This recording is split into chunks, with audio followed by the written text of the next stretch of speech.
Assalamualaikum warahmatullahi wabarakatuh. Perkenalkan, nama saya Sinta Dukunyawati, NIM 222211101041. Saya merupakan mahasiswi dari program studi apoteker Universitas Jember.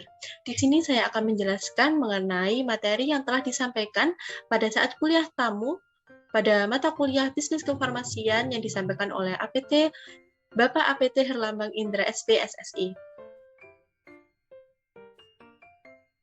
Yang pertama, mengenai hal-hal yang terkait dengan apotek, yaitu definisi apotek, peraturan di bidang perapotekan, standar pelayanan kefarmasian.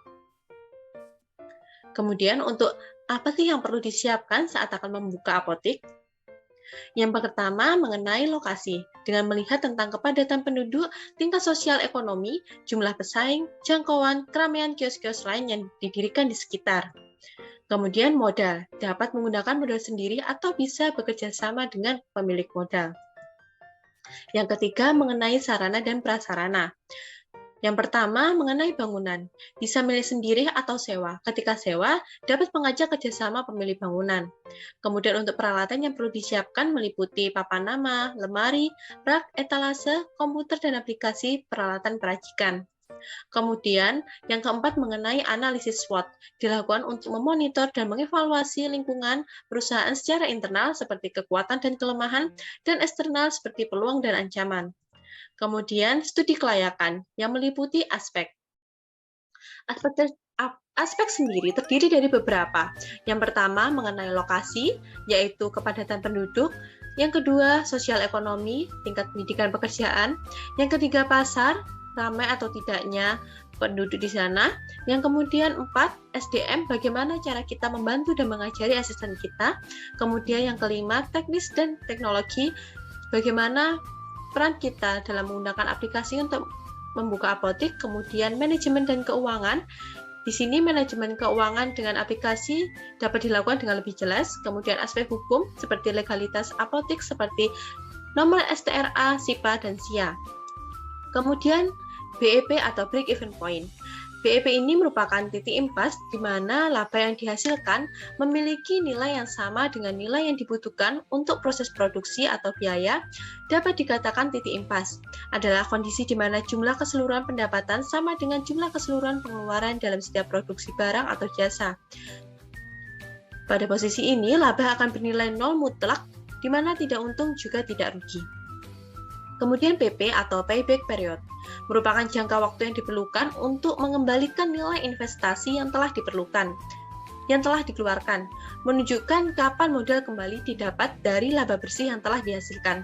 Kemudian nilai ROI atau return on investment, di mana merupakan perbandingan antara laba bersih, keuntungan dikurangi biaya dan pajak dengan total investasi modal yang dikeluarkan atau ditanam. Idealnya nilai ROI harus lebih besar dari bunga bank atau deposito.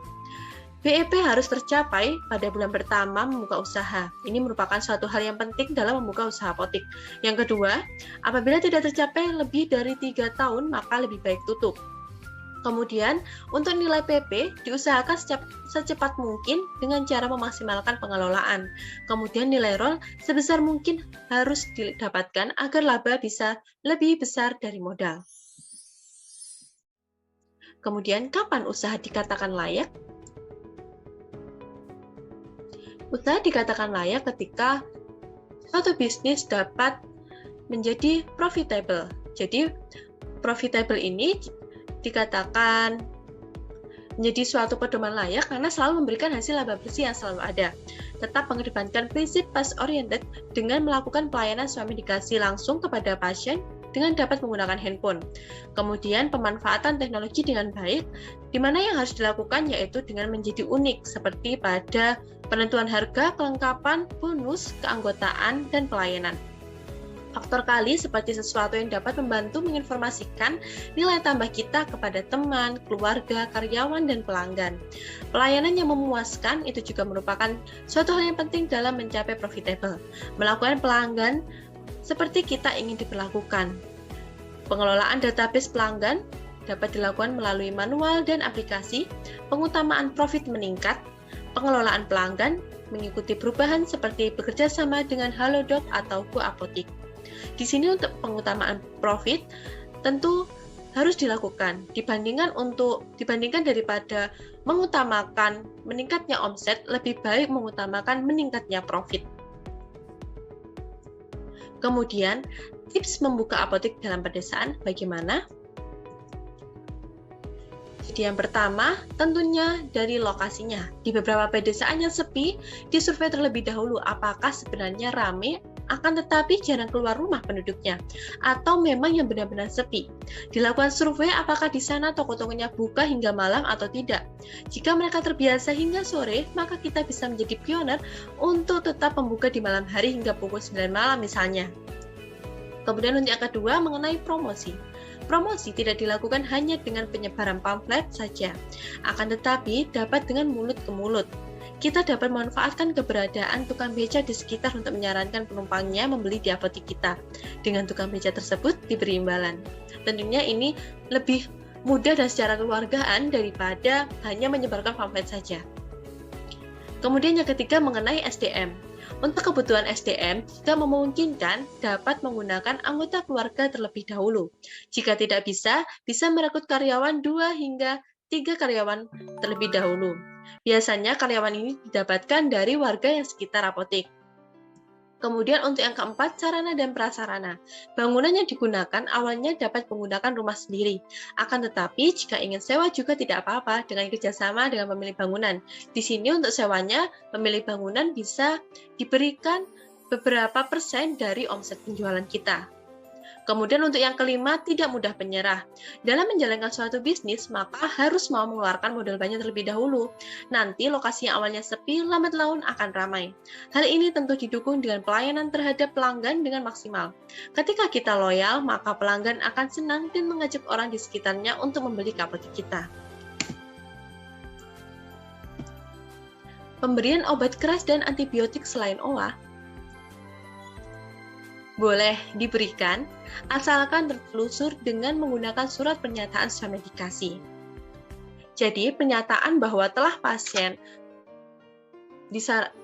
pasien telah disarankan untuk melakukan pemeriksaan atau konsultasi ke sarana pelayanan kesehatan terdekat oleh apoteker.